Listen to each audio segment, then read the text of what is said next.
আসসালামু আলাইকুম, welcome back. Take বাংলার পক্ষ থেকে নতুন আরেকটি ভিডিওতে আপনাকে স্বাগতম।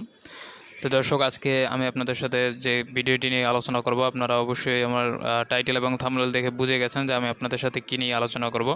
তো দর্শক, ফার্স্ট অফ অল যে কাজটি আমি আপনাদের সাথে আলোচনা করব যে বিষয়টি নিয়ে, সেটি হচ্ছে আপনাদের ফোনের যে গ্যালারি বা ফটোসের যে পিকচারগুলো ডিলিট হয়ে গেছে অনেক আগে, এবং সেই ডিলিট হয়ে যাওয়া পিকচারগুলো কিভাবে আপনারা রিকভারি করবেন, কিভাবে আপনাদের ফোনে আবার আপনারা নতুন করে নিয়ে আসবেন। তো আজকের ভিডিওতে আমি সেটাই দেখাবো। এবং আমার ফোন থেকে যদি কোনো কিছু ডিলিট দিয়ে দিই, আপনারা জানেন যে ডিলিট দেওয়া ফটোগুলো কিন্তু ট্রাস্ট থেকে এখান থেকে কিন্তু আবার ব্যাক করা যায় এবং রিটার্ন নিয়ে আসা যায়। বাট এখানে ছাড়া এই যে ট্রাস্ট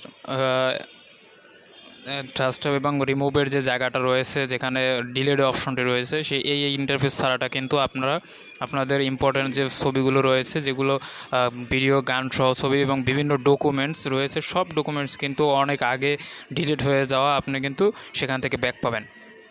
তার জন্য যে ছোট্ট একটা কাজ করতে হবে, সেটা হচ্ছে আপনার যে গুগল ফটো যে একটি অ্যাপস রয়েছে দেখতে পাচ্ছেন, এই যে গুগল ফটো অ্যাপসটি, এই গুগল ফটো অ্যাপসটি কিন্তু ওপেন করার সময় আপনাকে অবশ্যই গুগল জিমেল অ্যাকাউন্টটি কিন্তু অ্যাড করে দিতে হয়। তো আমার এখানে দেখতে পাচ্ছেন, যখন আমি এই গুগল অ্যাপসটিকে ইউজ করেছি, তখন কিন্তু এখানে আমার জিমেল দিয়েছিলাম, এবং এই জিমেল দেওয়ার ফলে কি হয়েছে, এখানে আমার অটোমেটিকলি একটা ব্যাকআপ সিস্টেম চালু হয়েছে, যেটা আমার ফোন থেকে যত এই ডিভাইসে যত ছবি আদান প্রদান করা হবে এবং যত ছবি তোলা হবে, সব কিন্তু এখানে ব্যাকআপে অ্যাড হয়ে যাবে। এবং এই ব্যাকআপে অ্যাড হয়ে যাওয়ার পরবর্তীতে নিচে একটা ফাইলের মতো অপশন শো করবে, দেখতে পাচ্ছেন অ্যাকাউন্ট স্টোরেজ একটি অপশন রয়েছে।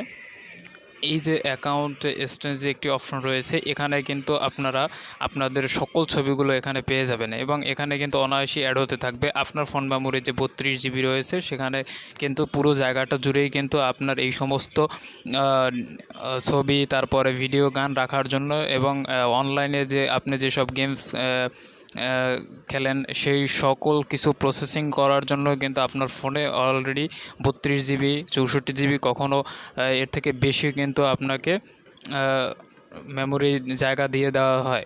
তো এই যে জায়গাটা, এটা কিন্তু আমি এখানে দেখতে পাচ্ছেন 8.7 GB কিন্তু আমার যে ডিসপ্লেতে যে ছবি টবি রয়েছে, ছবি ভিডিও সবগুলো দিয়ে কিন্তু আমি এখানে এটাকে ব্লক করে রেখেছি। তো আমি যদি এখানে অ্যাকাউন্ট স্টোরেজের উপরে ক্লিক করে দেই, তাহলে দেখতে পাবেন একটু নিচে চলে গেলে, একটু নিচে স্ক্রল করলে এখানে দেখতে পাচ্ছেন লার্জ ফটো অ্যান্ড ভিডিও, এখানে 6.5 GB দেখতে পাচ্ছেন। এখানে কিন্তু অলরেডি আমি এই জায়গাটা কিন্তু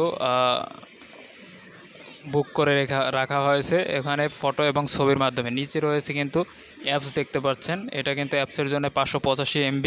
তারপরে আরও অনেক ধরনের ফটো স্ক্রিনশটের জন্য যেগুলো আপনাকে এখানে আপনার গ্যালারিতে রয়েছে, সবগুলো কিন্তু এখানে জায়গা দখল করে রেখেছে। তো আমি যদি এখানে লার্জ ফটোতে ক্লিক করে দেই, তাহলে আমার ফোনে আমি যে ফটোগুলো অনেক আগে, ভিডিও, ফটো, যত কিছুই যে ছিল সব এখানে রয়েছে। এগুলো কিন্তু আমাকে কখনোই আমি এখানে প্রবেশ করে দেখি নাই যে এখানে কি রয়েছে, কিন্তু আমি যেগুলো যে সময় ইউজ করেছি সবগুলোই কিন্তু এখানে অ্যাড হয়ে আছে। এবং আমার যদি এখান থেকে কোনো ইম্পর্টেন্ট ছবি খুঁজতে মন চায়, বা আমার যে ছবিগুলো আমি পাইনি, কখনো হারিয়ে গেছে, সে সব ছবি কিন্তু আমি এখানে চাইলে এখান থেকে আমি রিকভারি করতে পারবো।